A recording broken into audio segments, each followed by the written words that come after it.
What's the haps? I'm Meroka, and today I'm going to be taking an early look at Radial-G by Tammeka Games. This is a futuristic racing thing, not entirely dissimilar to something like F-Zero, and I played quite a lot of F-Zero GX on the GameCube. It's one of my favourite games. That was a really great game. And I've been waiting for someone to make something like that for some time. Nintendo seems to have sort of dropped the F-Zero franchise, broadly speaking, because they haven't done any F-Zero outside of putting Captain Falcon into stuff like Smash Brothers for anything since the GameCube, which is crazy talk because it's an awesome franchise. So I'm glad that someone else is doing something very similar to this. So Tammeka Games, this is a new team. This is their first game they put out. This game was attempted to be funded on Kickstarter and sadly failed. However, they managed to get through Steam Greenlight and now it's out today on Steam Early Access. This may be their first title, but it's not a team of newbies. These are industry veterans. They've worked on a lot of titles like Split Second and Extreme G, which are also titles I quite enjoyed as well. So got a good pedigree there going on. Games that I quite like, and making a game in the style of another game that I quite like. So I'm totally willing to check this out. This looks like a good title for me. So, let's take a look at the options before we get into things, as we do. Controls can be rebound on keyboard and gamepad, which is nice to see. Very few games actually let you do the gamepad, it's usually just keyboard only, so that's nice. Not necessarily something you need, but very, very nice to have. Graphics, a little lacking at this stage, I will say. It's obviously fairly early on in development. We've got resolution options, and quality is just low, medium, or high. Forgivable at this stage in the game, but honestly, by launch I would like to see more there. We've also got in sound, we've got music and sound effects on separate sliders, so that's good to see as well. So game modes, at the minute we've got single player and multiplayer as options. Multiplayer is probably not going to be available to me because, well, at the time of recording this game isn't out yet, so I'm going to have a very, very hard time finding a match. So I think we're going to go up against the bots. Single player options are lap attack, which is spelled time attack, get the fastest time around the track you possibly can. Or we can go into race, which will be more interesting. We have, at this point in time, 3 ships to pick from. We've got Onyx, the one you see before you, which kind of looks a little bit like something out of Star Wars. I'm okay with that. We've got a Viper, I wish there was a way to rotate the ship. I wish the right stick would rotate the ship or something, but it doesn't. It would just sort of have to slowly wait for it to drift around. This is a fairly long, slender red one. That's all I can tell you. And Hound is a bigger, fatter, wider, bulkier looking thing. It would be nice to know if there are any differences in performance or stats handling to these things. There's nothing to actually explain that anywhere on the screen. Are the ships just cosmetic, or how do they actually differ from each other? The only way to find out is through trial and error, and I'm not really not that good at racing games to be able to pick out subtle differences between craft. They're all reasonably similar to me, at any rate. This is the Hound. I'm going to go with the Onyx. I think it's kind of the one they throw at you first. It's the one they've got in the demo as well, so I think it's kind of their standard default thing. You're a Blue Falcon, as it were, so I'll go with the Onyx. In this build, we have 3 tracks at our disposal, Dead Zone, Processing Plant, and Asteroid Sprint. Dead Zone being quite a long track, Processing being a moderate length track, and Asteroid Sprint being quite a short one. They're all set in the same kind of themed area, they're all in the same sort of style. I believe later on plans are obviously to add more styles of areas with, again, sort of tracks within those styles. So at the minute it's just one environment with 3 tracks in it. Game modes currently available are Normal, which is a normal race. I've got Elimination, which I can't say I've tried out. If I had to guess, I would expect it to be similar to Elimination in many other racing games, which is every 30 seconds, or however often you set the time period to be, the person in last place is eliminated from the race, and everyone else carries on until only one remains. There is no gates, which is the same as race, but there are a bunch of gates which you have to try and navigate normally in a race, which you can turn them off just to make things easier and make it more about pure speed than any kind of real skill. I'm going to go with normal, because, well, it's normal. I have 3 laps, go with the medium length track, I guess. 15 opponents, it is a 16 player game. I feel like F-Zero was more than that, but that may be rose-tinted spectacles. I feel like that game had a crazy number of players and it was awesome, but it may not have been quite as many as I remember it. AI will stick with medium, and you can turn collision on or off, so you can collide with other cars if you so desire. Let's head on into a race. So we're in the cockpit, and one thing you can note in the cockpit is you can look around it. Right stick allows you to look around the cockpit. Woo! Woo! Looking around. Yeah. Cool. This is... well, it's nice to have with the right joystick, but it's intended for the Oculus Rift. This does have Oculus Rift support, so if you own one of those devices, you may look around your cockpit at your leisure, which is kind of cool. Again, you probably don't want to be doing that because you're racing. You probably want to keep your eye on the road ahead, but if you wanted to look around, see if someone's pulling up alongside you in the track, that could be kind of cool. Some of the texture resolution in the craft is kind of low, but if you're staring at the back of your seat in a racing game, you're doing the racing game wrong, I am afraid. It'd be nice for that to be a little prettier, but it's hardly of a major consequence. So if we click Start Race, we can get on in. You can still change the race settings there at the race settings page.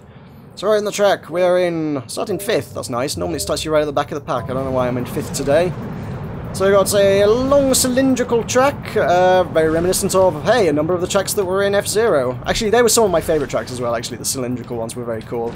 I think generally the theme of the game, hence the name Radial-G, is that most of the racing is done in cylinders.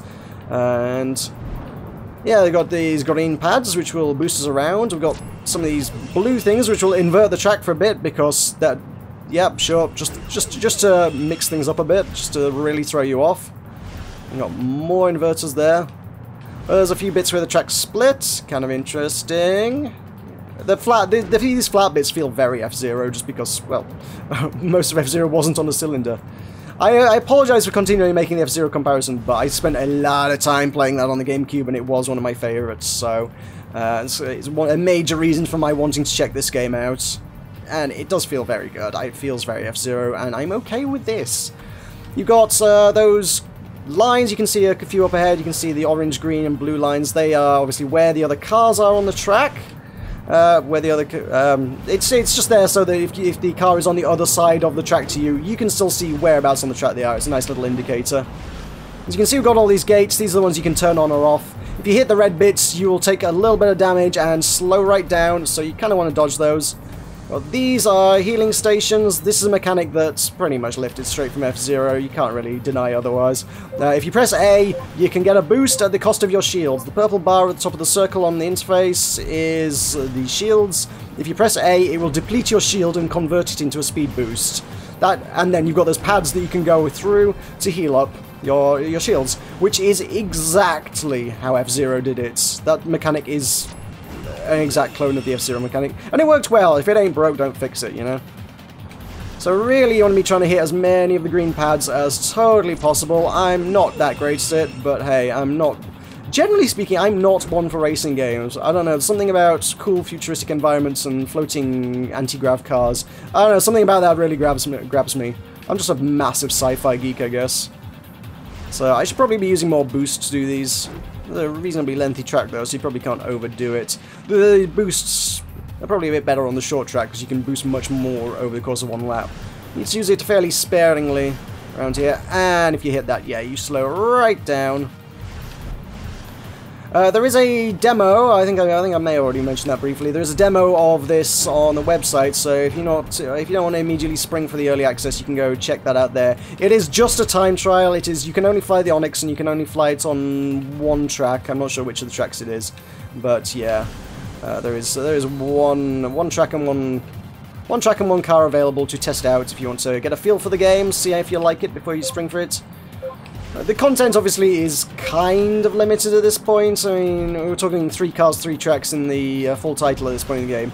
So, it may be that you want to hold off on this. I mean, obviously, with early access titles, one typically tends to advise exercising caution because it is an unfinished product. And, obviously, at this point, it's an unfinished product that actually doesn't have a whole heck of a lot of content, if we're honest. But so far, I'm liking what I see. I'm kind of digging this.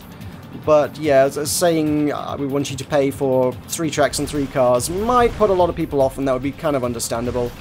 But this game ain't going anywhere. It'll still be in early access, and you can. I will most likely return to this at a later date and keep you abreast of what kind of new stuff is in the game, certainly, because I'm digging this a lot.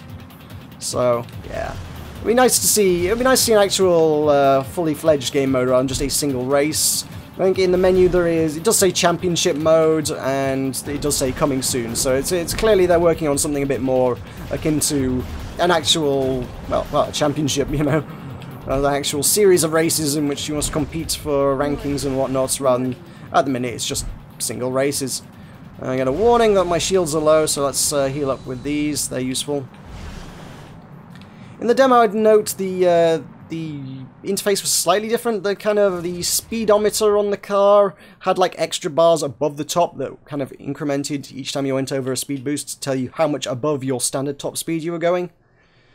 That one doesn't seem to have that, so I don't know. We can change. Let's change things up. Let's do asteroid sprint, short track. Let's go with elimination. Why the heck not?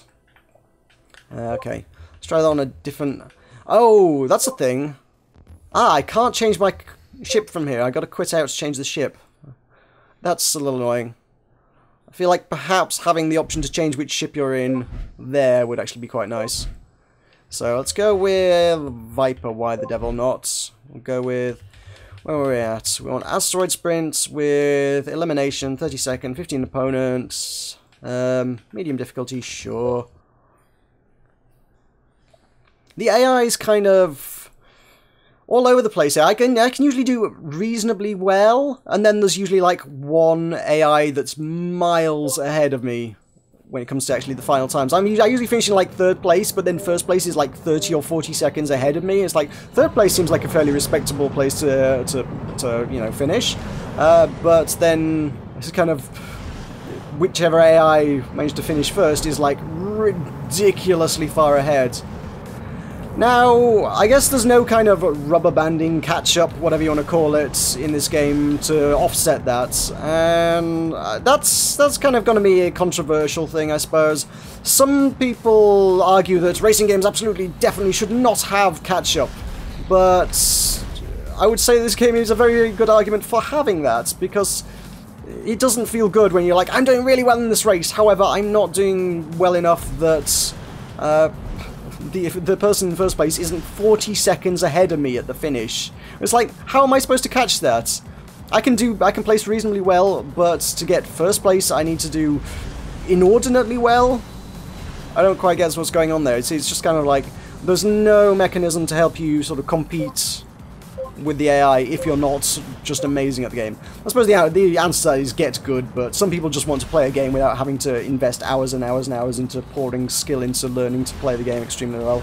There's also easy mode as well, I suppose. You can set the AI to easy, which probably is... I haven't tried easy mode. I suspect it's probably easier to win on easy mode. I don't know what was going on there. He had just stopped. There was a craft that had literally just stopped on the track. I've not seen that before. He may have just died or something from something and was being placed back on the track. That seems like a thing. Nobody ever seems to be completely out of this. Well, in elimination I suspect they are. And I think there's a online multiplayer mode that means when you're out, but generally speaking, if you lose all your health, you just come back with another shot.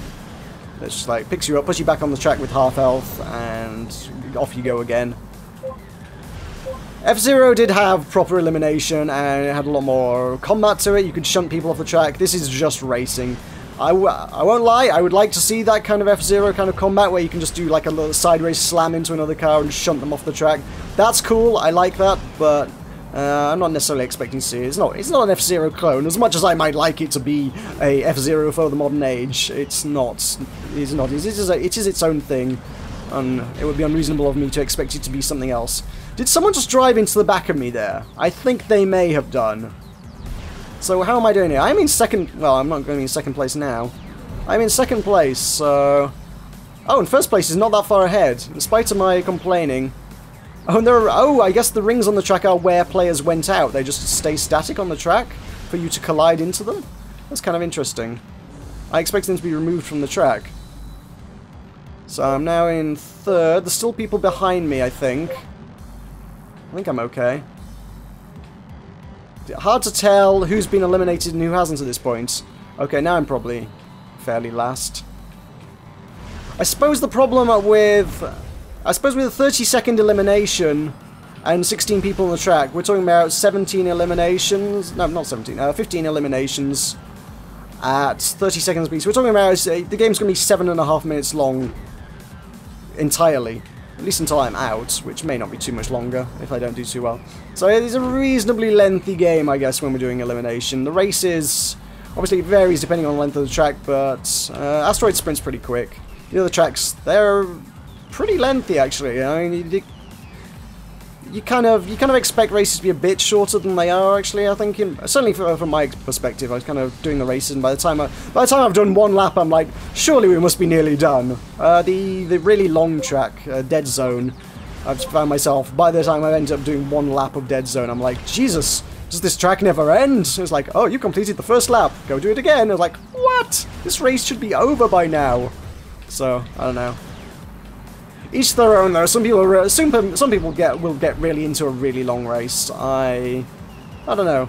Something more moderate is more my pace, I suspect.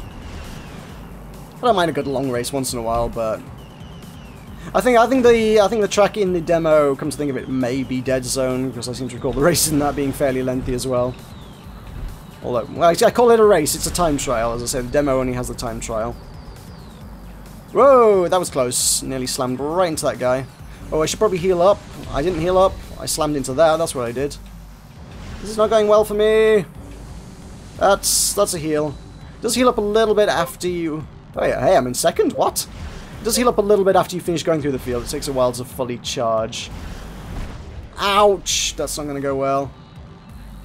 Where are we at? It does...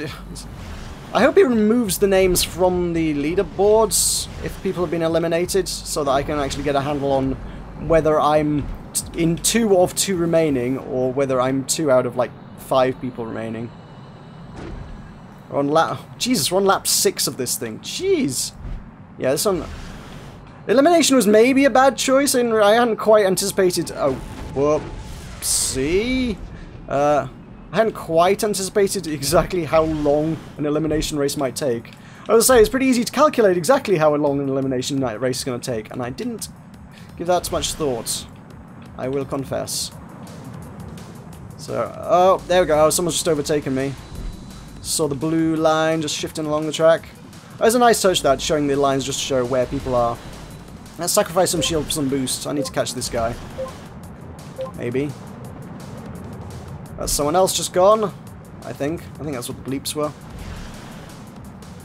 It's a very cool style. I like this. It is F-Zero for the modern age. It's flying through space on tubes. This game does look great. Like I said, some of the text resolutions in the car are a little bit low. Cars probably, given that you're sat in it, that's probably where the most attention to detail needs to go, but the rest of the environment looks fantastic. Not that you should really spend too much time staring at the giant space stations and asteroids and everything going on in the background. But it's hard not to at times because it looks freaking amazing.